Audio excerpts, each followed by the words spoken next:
नमस्कार, आपण पाहता हिरकणी न्यूज.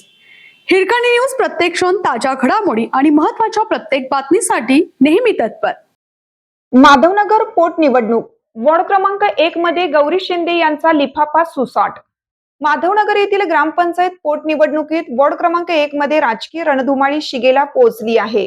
उच्च शिक्षित आणि अभ्यासू उमेदवार गौरी दत्तात्रय शिंदे यांनी विकासाचे रणशिंग फुंकले असून त्यांच्या लिफाफा या चिन्हाला मतदारांचा मोठा प्रतिसाद मिळत आहे.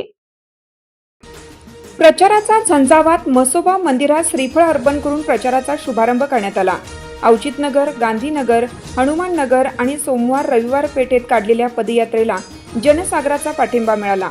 यावेळी उपसरपंच राजकुमार घाडगे, सुरेश घाडगे, विलासबापू शिंदे यासह अनेक दिग्गज पदाधिकारी उपस्थित होते. गौरी शिंदे यांनी केवळ आश्वासने न देता ठोस कृती आराखडा मांडला आहे. शुद्ध पाणी आणि सांडपाण्याची शास्त्रोक्त विल्हेवाट, महिलांसाठी स्थानिक रोजगाराच्या संधी, करिअर मार्गदर्शन आणि शिक्षण केंद्रांची उभारणी, भ्रष्टाचार मुक्त आणि गतिमान कारभार. ही निवडणूक केवळ पदासाठी नाही तर वॉर्डातील प्रत्येक कुटुंबियांच्या हक्काची लढाई आहे.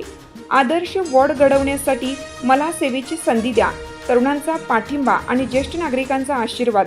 यामुळे वॉर्ड क्रमांक 1 मध्ये गौरी शिंदे यांचे पारडे जड दिसत असून लिफाफा चिन्ह विजयाकडे झेपावत असल्याची चर्चा रंगली आहे. हिरकणी न्यूजसाठी सहसंपादक राजेंद्र पाटील. आपल्या हिरकणी न्यूज चॅनलला लाईक करा, शेअर करा आणि सबस्क्राईब करायला विसरू नका आणि रहा अपडेट.